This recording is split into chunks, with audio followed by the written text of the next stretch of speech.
Hey guys, Fazzy back here, and we have our second NHL trade simulation video of the day, this one involving Jake Walman going from the San Jose Sharks to the Edmonton Oilers.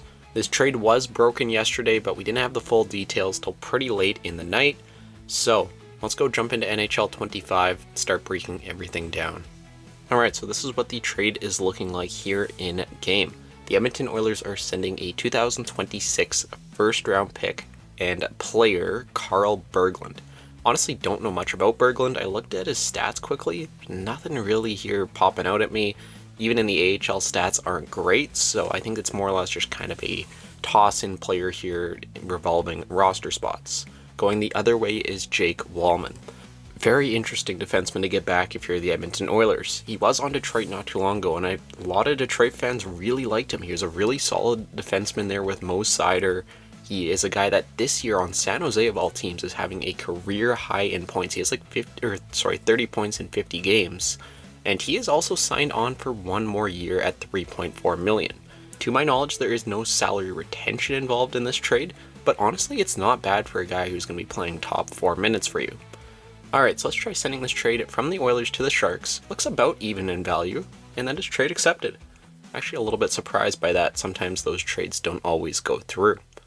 Alright, so let's go take a look at the potential lineups for both of these teams. So starting out with the Edmonton Oilers here, no changes on the forward core side of thing. You do have a guy like Evander Kane, who I do have scratched there. We'll be back hopefully soon. On the blue line here, I have Walman slotting in on that second pairing with a guy like Darnell Nurse. I don't want to break up the Ekholm-Bouchard pairing, and that leaves you with guys like Kulak and Klingberg there on the bottom pair. In the net, you'll have Stuart Skinner, and you still have Calvin Pickard. Who knows, maybe you look to get an upgrade there later today as well. And then going over to the San Jose Sharks side of things, again, no changes here on the forward core. Defensively, definitely looking quite a bit weaker now, especially if they look to trade a guy like Mario Ferraro, whose name has been out there quite a bit. That's really going to decimate the blue line, but for this point, San Jose, it's alright. Georgiev and Askarov are still your goalies. And just giving my thoughts here quickly on this trade today, and honestly I really like this deal from the Edmonton Oilers side of thing. You know, it solidifies that top 4 for you in a price that you don't have to pay all that much for a guy who is locked up for an extra year. If he was a pending UFA, I don't think I'd really like this trade as much, but you know, to have some cost certainty there, a guy that's getting paid $3.4 million for one more year, I honestly think you could have done quite a bit worse. I know in prior seasons, he used to be one of those guys that the analytics community just absolutely loved when it came to like his even strength defense, I believe it was, and stuff like that. I don't know what he's currently looking like in those stats, but yeah, you get a solid player there for Walman, and in my opinion, you're not giving up all that much. For San Jose, again, I don't like it as much. I just think you could have maybe got a little bit more out of the deal.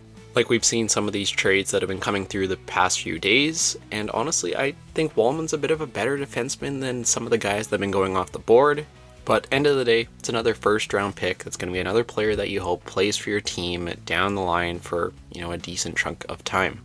So overall, that is going to do it for this trade here, looking at the deal sending Jake Walman from the San Jose Sharks to the Edmonton Oilers. Going to be a busy day here. Can't wait to see what comes next and what trades we will be looking at later today. But that'll do it for this one. I'll see you all in the next video.